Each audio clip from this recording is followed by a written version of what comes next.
everybody, and welcome to The Hobby Musician. Now, you're joining us in the middle of a mini-series where we're building a guitar from a kit. We've chosen a Telecaster to do this build, and if you want to get caught up on all the previous episodes, click that link at the top and it'll take you to a playlist where everything is there. Now, if this is your kind of thing and it's right up your alley, also don't forget to hit the subscribe button and click that bell so you get notified every time we put out a new episode. Now, in today's show, I will be honest, you can watch the other episodes in this series, and I've had some experience with soldering and construction and adjusting things, but there's one thing that going into this project I knew I had no experience with, and that's actually the focus of today's episode. I'm actually nervous because today we are going to be talking about decals, and we're going to be putting a couple decals onto this guitar. Now, I've chosen two places on this guitar where I want a decal. This neck has a little bit of a space just above the string trees. These two string trees are what kind of help angle those strings down after they come through the nut here. But I wanted to put something, I didn't want just a blank headstock, so I wanted to put something on the headstock.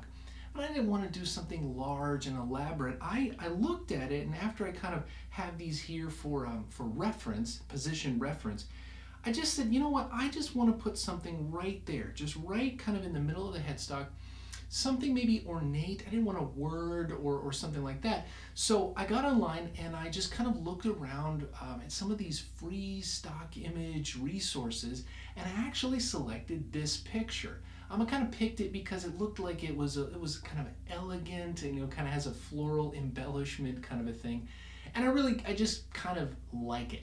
So that is the image that I'm going to be using for the headstock.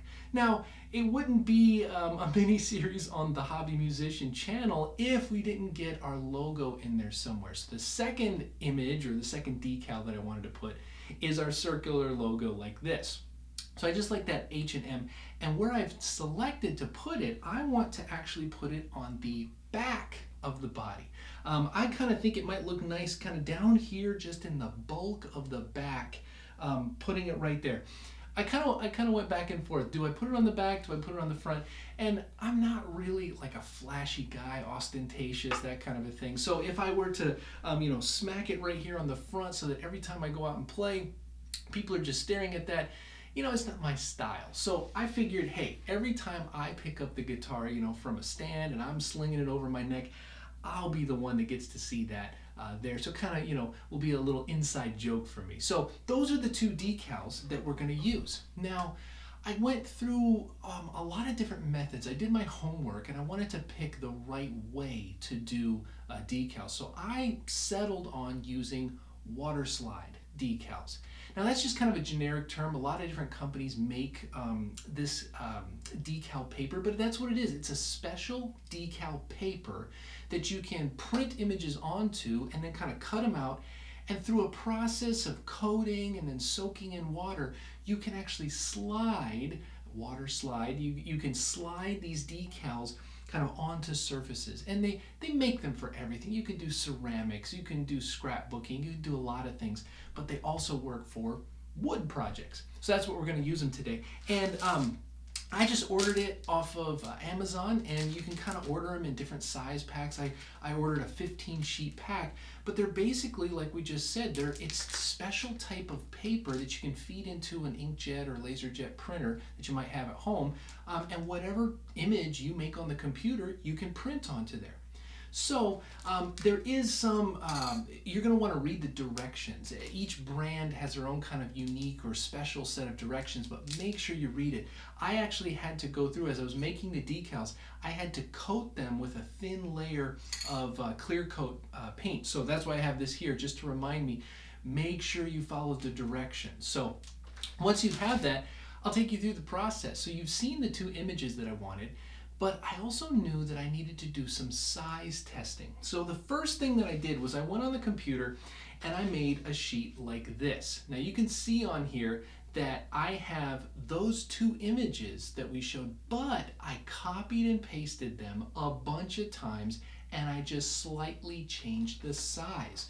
So on a sheet like this, on a single piece of paper, I have about 5 of the circle decals, and then I just tried to fill up the rest of the space with that floral embellishment.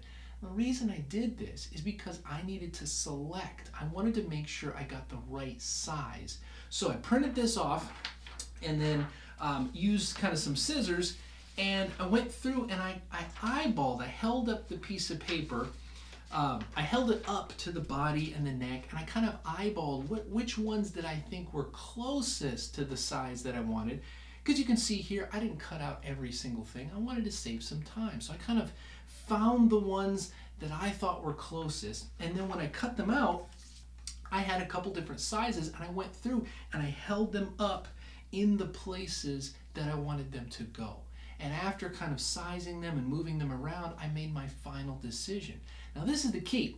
Once I made my final decision on which size I wanted, I went back to the computer and I made a second draft. And here's the draft I made. I just took the single size image that I knew I wanted, and I went ahead and replicated it basically as many times as I felt I could kind of comfortably space out on a sheet. So you can see the circle logo, I made 4 of them, and I made 6 identical copies of that little floral embellishment. Now I did this for a reason. This decal paper that I bought, I'm gonna be printing off a sheet. The sheet goes through the printer. My thinking is, why not make the most of it? I did this so that if I happen to screw up later in this video, well, then I've got extra decals that I could try again, And so that's really something I would recommend you consider doing, is if you're doing some decal work and you're going to use this method, make sure you make the most of it. It's just being efficient. So I did that, made that document. Then, once I was happy with it, I switched over to printing it off on the decal paper. Now, it's going to look very similar, but this is the special decal paper with those images printed on it, and it has the coat of the clear coat. Now, I ended up having to print off a few sheets anyway, and this is the reason why. When I started going through, I noticed that, and you can see here, I've already cut out some of these decals for application later. But I wasn't expecting it. My printer, no fault of the decal paper, my printer kind of smudged a little bit on the first couple of sheets that it was printing out. And I noticed that after it printed out, some of the spaces that I wanted to be clear ended up having printer smudges in it. So I printed off another paper and it got better. And finally I printed off this third. The reason most of these are cut out, this was the best one. So finally, I got some areas and some of those logos that were free of smudges, so I could go from there. So that is the setup. And like I said, we're just going to try to apply 2 decals. So what I'm going to do now, I'm going to switch around, get the camera a lot closer, and take you through the process of that, and we'll get these decals right on here. So I'll be back in a minute for the actual work.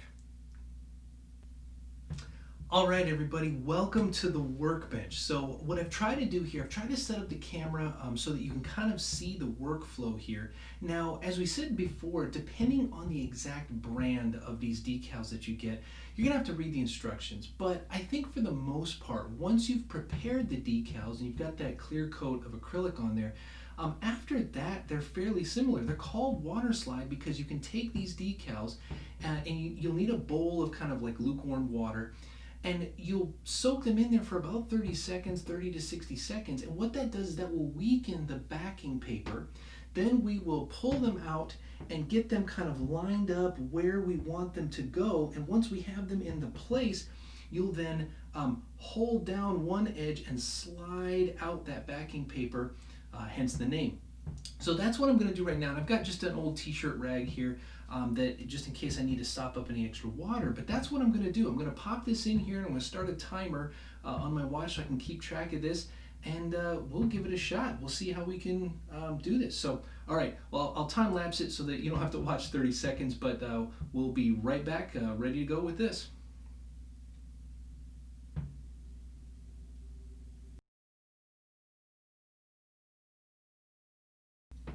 Okay, well, I'm going to take just a tiny little bit of water to kind of pre-wet the area that I want. And now I'm going to kind of line this up where I want it to go. And then I am going to kind of pinch down a little bit on this edge and start sliding out the backing right behind it. And as I do that, that white backing is coming out and it's leaving this clear decal in its place. Now, I'm kind of watching to make sure that there's no bubbles or air pockets or anything like that. And as I can see, or as you can probably see on the camera here, you can go through and push out any of those remaining air bubbles, and I don't think there are any. That looks like a good thing. Now, on the camera, you can kind of see the shiny area. The ultimate goal for this is after this dries. Now, the decals need several hours to really adhere to what they're sticking to. But after that, what I'm planning on doing, I'm going to come back, I'm going to remove these, I'm going to mask up this whole headstock, and I'm going to clear coat the whole thing. So even these shiny edges that you kind of see right now, those are going to get evened out and smoothed out by that clear coat that's going to go over on top of it. So that is one decal down. We are successfully in. So we're gonna try, and I didn't even need my backup decal. So that's a good good application. So I'm gonna pause right now. We're gonna get set up for our body. So I'll be right back. All right, everybody, it is time for our second decal. Now, I don't know if lightning can strike twice, but that first one went on so well. I've got my fingers crossed for this. Now, the thing that I noticed before I started filming this episode, I did do a couple practice runs just on some scrap pieces of wood and cardboard and stuff like that, just to get a feel for this process. One thing I noticed was, at least for me, the larger the decal got, the more finicky it became. So that's why really it's this decal that I'm just a little more nervous about. So we're going to go through all the same steps. It works the same, but I'm going to try to maybe use a couple more fingers. Instead of just one finger, I might have to use 2 or 3 fingers at the edge to really get the thing started. Not to mention the fact that I've got in my mind's eye kind of the placement that I want. So once it's wet and everything, the edges are curled up. So placement for a larger decal on a larger thing might get a little tricky, but we're going to do the best we can. So once again, I'll kind of time lapse this. I'm going to get it in there for about 30 seconds, and then we'll be good to try placing it. So all right, hang tight.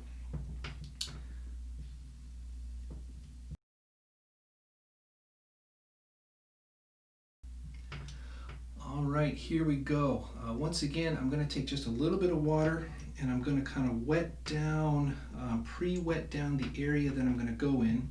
And now I'm going to get my wet paper here, and I'm going to hold down this edge with 3 fingers while I start to slide that backing off, being very careful not to get too caught here, to see if I can get that going.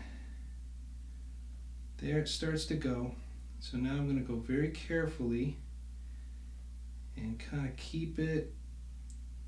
Now we can do some moving after it's off, not much, but things like bubbles or extra little water droplets, we can kind of get those out of the way. So there we go, we got that. Now I'm going to go back with my fingers and just try to straighten some of this out. So a little bit, oh, that's perfect. It's kind of sliding. Well, this is good news. I can do some final arrangements here. Well, that's good. Okay, so now, really I think that's where I want it. So now I'm just going to try to start working in the center.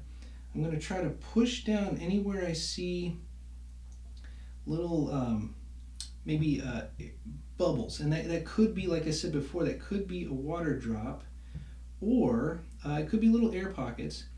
And when you kind of push them out towards the outer edges, that'll really kind of help seal this down on the back. So I want to try to get this without without moving it too much, because I really like the placement. Every time I do that, I'm kind of moving the placement just a little bit. So here we go.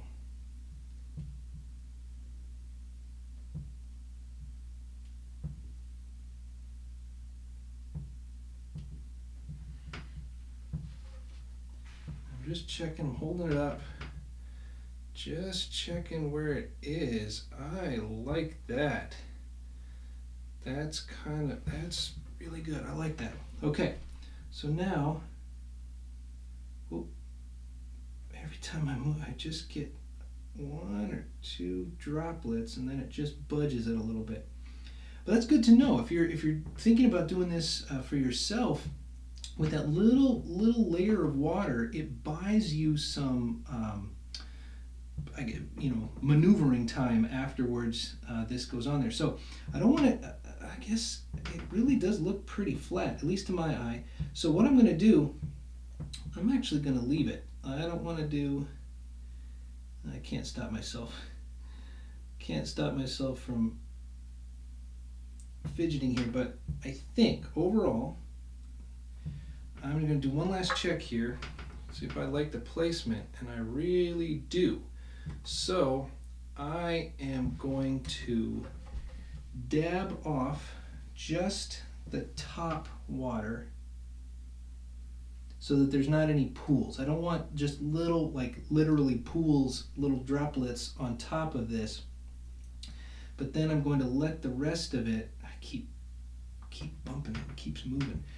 So I just better not do anything. I'm just going to let this dry as it is, and then we're going to come back, and once this is dried, then it's ready to take the neck, the headstock of the neck, and this body outside for that final clear coat. So, all right, well, we'll see you back there for that. All right, everybody, we are here the next day. Now, after we got the decals applied, I wanted to make sure that I gave them plenty of time to dry. So I just went ahead and let them dry all the way overnight, and here we are the next morning. Now, in these close-up pictures, you can really see kind of what the decals look like now. You can see here on the headstock that I put 2 side-by-side pictures. Depending on how much you angle it towards the light, you can kind of see more or less of that area of the transparent part of the decal. And then same thing with this picture of the body. You can see that depending on how you tip it, you might get more reflection or less reflection. Now, what I'm hoping to do, and as I explained earlier, I'm going to now apply the last layers of clear coat to the body and the headstock. And because of that kind of consistent coat going over the entire thing, after we wet sand it, after we polish it, my plan, my hope is that even that little bit of kind of noticeable parts of the decal will kind of smooth over, since it's all going to be encased under the clear coat. So with that, once again, we've got the guitar body kind of suspended here so I can get to all the pieces. I've got the neck wrapped up on a table over there, so I'll kind of be going back and forth. But as we've said in previous videos, the tip for any time you're doing spray painting on something with curves, do the curves first. So I'm actually going to go in all of these curved nooks and crannies and all around the edges first each time I do a coat, because that way it's going to be easier for me to see how much of that spray got onto the flat parts. So just a little tip for you out there. And just like always, we're going to go thin coats. I'm going to do multiple thin coats. So as I time lapse it for you, you'll see me kind of come and do a coat, rest, and do another coat, just to give you the idea of it. So with that, it's time to get to work.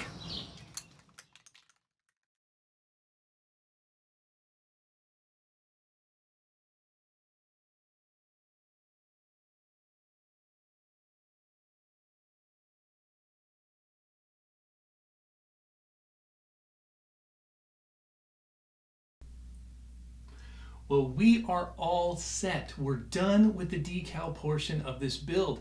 And I wanted to wrap up this video with just some closing thoughts. I wanted to show you some extra pictures that kind of happened in the process, because, as with other episodes, for you guys at home, it was only a few seconds between watching me do the time lapse with the clear coat and this portion, but in real elapsed time, that was about a week ago.